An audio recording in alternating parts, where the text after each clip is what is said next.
contender in the world, Tony Ferguson. Mr. Ferguson, thank you for the time today, sir. Hey, thank you very much for having me, man. It's awesome. It's Wednesday. We will take the first set of questions from Gabriel Gonzalez with Cageside Press. Hey, Tony, how are you? Good. How are you doing, man? I'm doing good, man. Thank you. Tony, I once asked you what moments from your career made you stronger, and you told me it was your loss to Michael Johnson. Is it the same feeling getting back to action after the loss to Justin?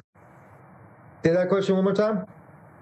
I once asked you what moment from your career made you stronger. You said it was your loss to Michael Johnson.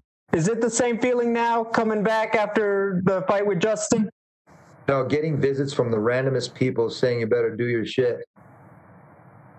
Like from companies and stuff like that. Like, you know what I mean? When you overspoke your boundaries and shit like that, and then people would come up to you and then make it known that they're there.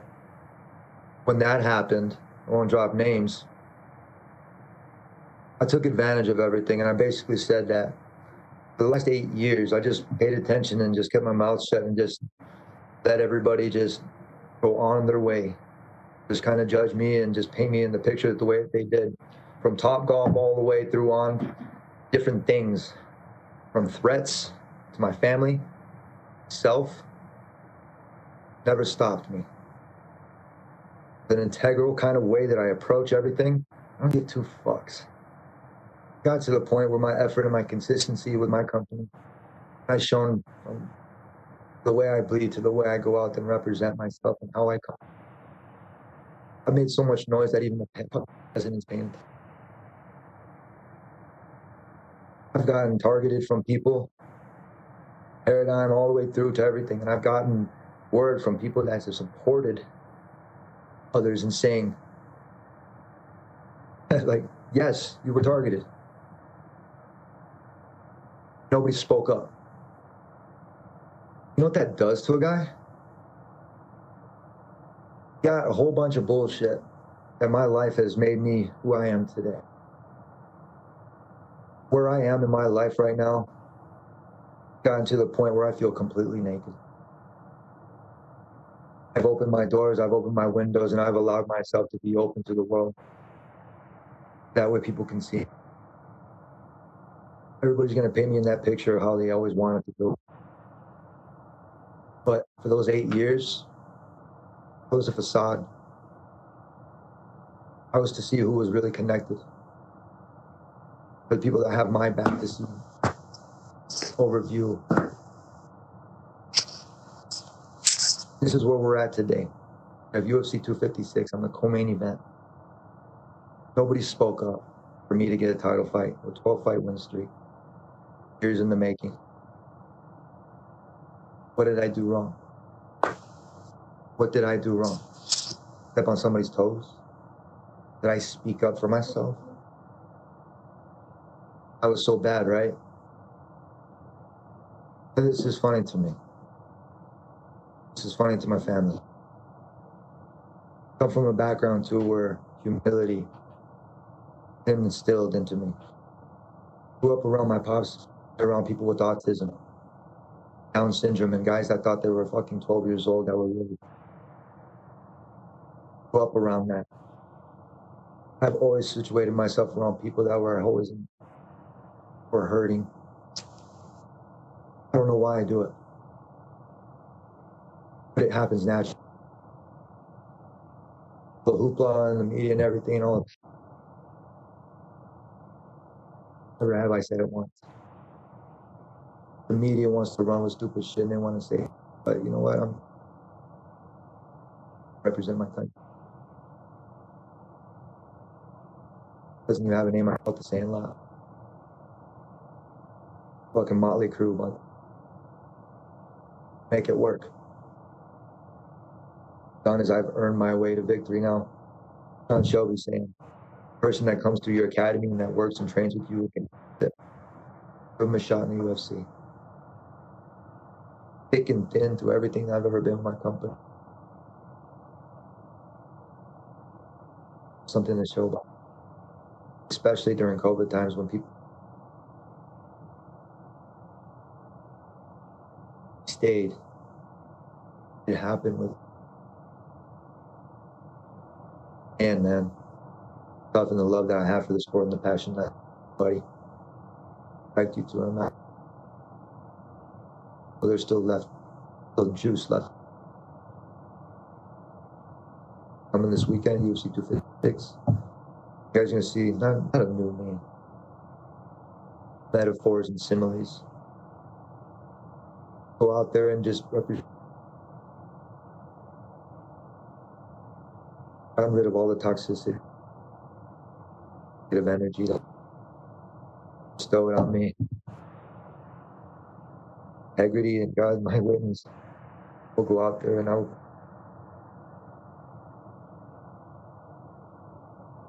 Tony, I would understand, certainly the business side of things. We've heard of guys just struggling with it and their own issues with it. I would like to say, though, when you were added to this card on short notice, a lot of people got excited about it. They got excited to see you, and you bring in the people because they're ready to see El Cucuy. So my question is, this is still a big fight. You know that business side of things, the big names in the future, all of that is going to be part of the equation. How much is this about finally fighting those guys, but then how much of it is just doing business your own way? It's not about doing business, man. It's a family. Family sticks together. Sure, you'll argue with family and you do your thing, man. And sometimes you might not like them, but you love them. Grew up in this company. I tried out 3 times for this. I made it 185 pounds, and they told me it was too skinny. I just hear from my buddy. Made it all the way to the 3rd round. Second one, I had a shitty turnaround. I went to DC. I used my fight winnings, right, to try for the 155-pound division. Used all my money, and the plane left without me. We got there too late, so I drove from DC to Charleston with no battery in my phone when people pointed me in the fucking direction. I rented a car. I barely had any money for it. I get there around like 6 o'clock, 6:30 in the morning. Tryouts are at 7:30. The shittiest turnaround. The guy said, he's like, you know what? Hey, you get that, just keep on rolling, blah, blah, blah. Put it in my head, planted the fucking seed.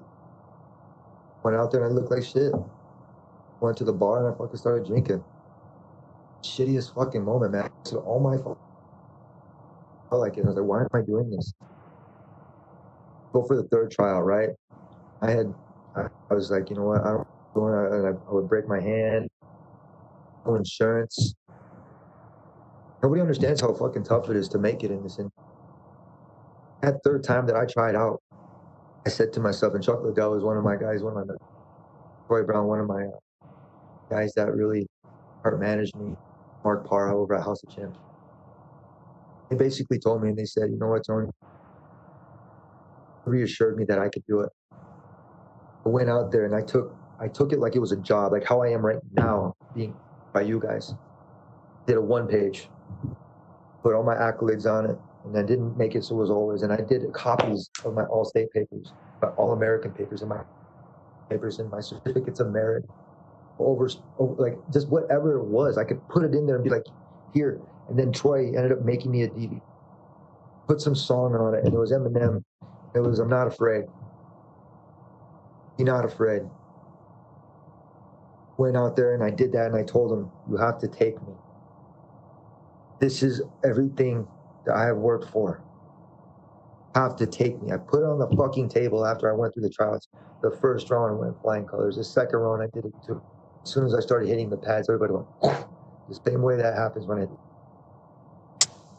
I earned this shit. I went out there and I tried it, and the producer was cool. Fucking, I just remember from that point on that my life changed. I got to that third session when they said, this is the last part through your interview process. If you make it through this, I'm walking around. I'm pacing in a room like this that we're in. I'm walking back and forth. And I can't believe that I'm in here. That I made it this far. And I have this pamphlet with me. Thing that I put my deck together, that I put together. That UFC didn't have to do it because a company wants a full, complete package. They don't want something that's half-assed. That point in that time, I fucking put my stuff down, that DVD, and I said, you have to take me.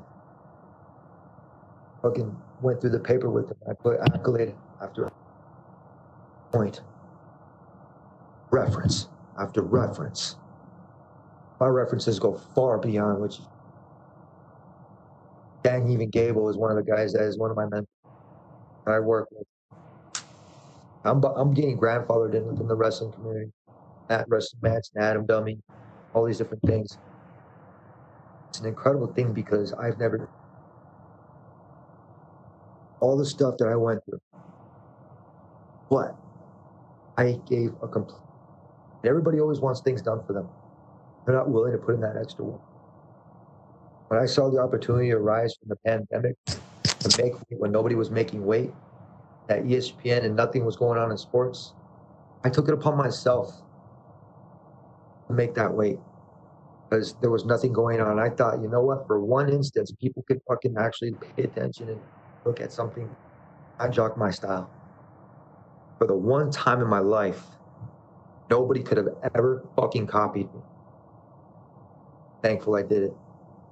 Up from 181 pounds to championship weight. I purposely ate on that Sunday night. Ate chips and chips and chips and got myself to 181. I cut all the way to 150 4 days without it. Barely making it. Almost seeing God and almost fucking dying. You guys have no idea. Nobody would have ever known. Nobody would have ever known, except for the people that were around me.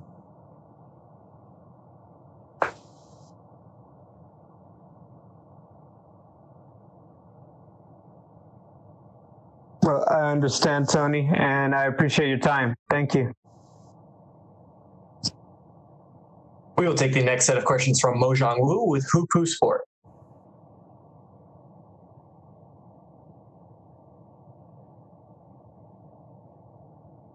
Mojang, please go ahead.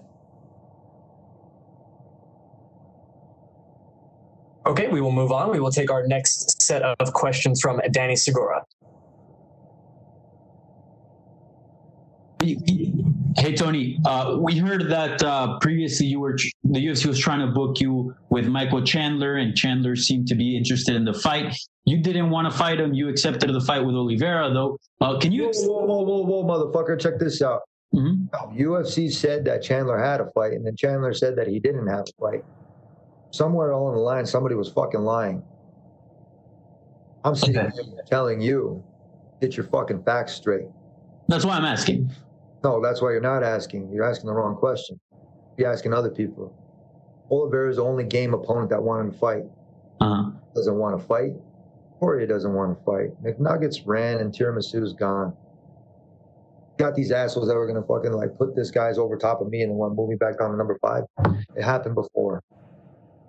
I hate to say it, but matchmaking is like a logarithm. Found it, I called it. Been with the company for 10 years. Yeah, and prior to the Gaethje defeat, obviously you were in a historic run, one of the best runs we've seen at lightweight. Do you think a win here over Oliveira puts you immediately back in title contention, and maybe you're up next? And that title's a wet dream. Like that Farmers Insurance commercial. Oh, you almost got it. Keep it going. We're just going to keep dangling in front of you. We're going to keep trailing along. I don't know what the problem is. I don't know if it's because I'm Mexican. I'm American with Mexican parts. 12-fight win streak.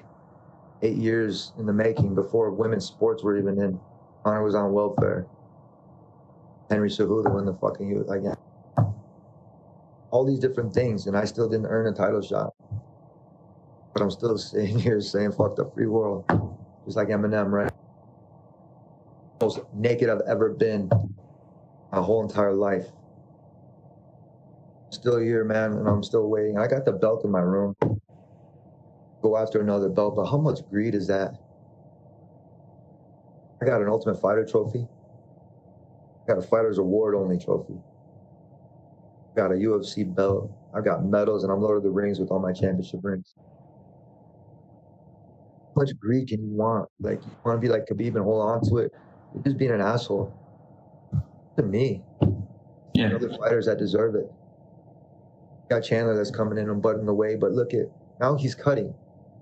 Check this out. It's almost like you're going to go get tested for COVID, right? Like, you want to go ahead, go get tested first, Chandler. Let all these other people, like watch you and like take notes and everything. Yeah. Poirier, you got guys like Poirier, right? I'm trying to help him get a fight with myself, so that way the fans, my supporters, go and buy the fight, not illegally stream it, because anytime I fight, they buy it. What else they're doing on the other people's? But they know I work my ass off, and they're like, Tony, hopefully you're getting pay-per-view points. What points? Yeah. And no doubt you're one of the greatest lightweights to compete in the UFC ever. Obviously, you have the accolades, interim champion, tough, the win streak, obviously. Do you feel like maybe you won't see another UFC title fight come your way? Is that how you feel? I don't give a fuck. Dana's one of my biggest mentors, and I love Dana. But bro, I'm the one that kind of tells him and tells Shelby and fucking, hey, you guys are doing amazing. Shit up. These guys get a pat on the back for the stuff that they do. Instead of being criticized or people narking and being like, yo, we're going to have fights over at the Patrick Palace fights, and then trying to figure out other shit. That's some bullshit. Guys are working their ass off trying to help us fighters, trying to help us pay our bills and help because they understand. You have all these other people out in the world that have an opinion that don't fucking matter, bro. Asking dumbass questions. Ask the right questions, you're going to get the right answers. All right, Tony. Well, I appreciate the time. Looking forward to your fight on Saturday night. I'm sure it's going to be a banger. So thank you so much, and best of luck on Saturday night. Sure. We will take the next set of questions from Carlos Contreras with Milenio Diario. Hi, Tony. I thought you were talking to Brandon on the embedded and trained like for a couple of minutes together. In these times where the UFC has champions from all over the world, how does it feel to be part of this pay-per-view where two Mexicans, one Mexican American, one Mexican, are headlining a pay-per-view? Es muy importante para yo, para mi gente y para mi raza también, para mi gente en los Estados Unidos también. Very important for myself and for my Mexican heritage and for American heritage. I can go on and talk about culture and everything, but I'm gonna be real. I go out there and I fight for myself now. I used to spread myself so thin, trying to make everybody happy. Get me anywhere. For 8 years, I told you I paid attention and just let people just paint me. 7 years, actually. 7. Let people just paint me the way that they thought and, make a meme out of myself and make fun of me or call me cringe. All of a sudden became genius. Now everybody's wearing sunglasses. Nobody was wearing suits in this sport before I started coming in here, even before GSP.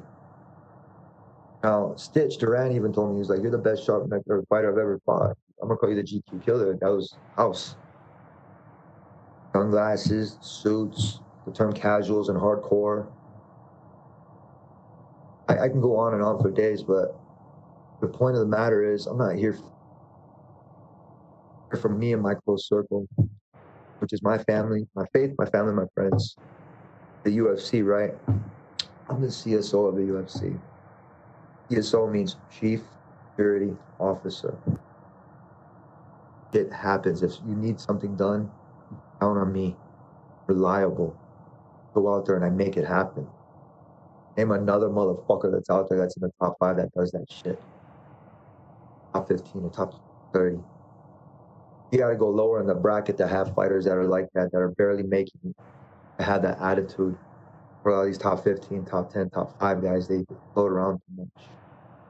Where I was floating. My mom always tells me, she's like, you know what, we're going to tie you back down because you're not cool. Enjoy the process. Been this hungry. Body has changed. Standing myself, I've recovered faster than fucking help people in their.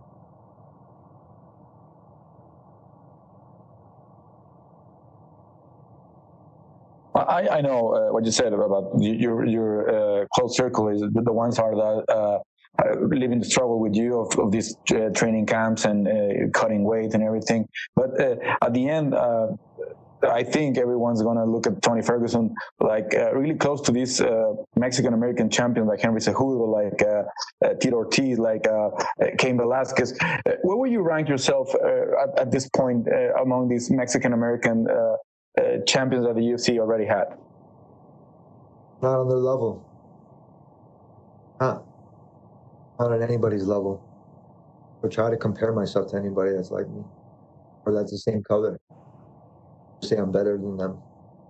Because I come from a certain area where somebody's on the ground, you pick them up and you dust them off and send them on their way. Tell them it's going to be okay for another day. Hope. Because without that, what the fuck do we have? Bro, I am Mexican. I'm American. More along the line, it got stupid because the family wasn't from Mexico. I wasn't accepted. Then I wasn't accepted as American. What the fuck is that? You gonna tell me I'm in limbo here? Nah, bitches. Everybody else is. And unplugged from the matrix. Everybody else is in limbo.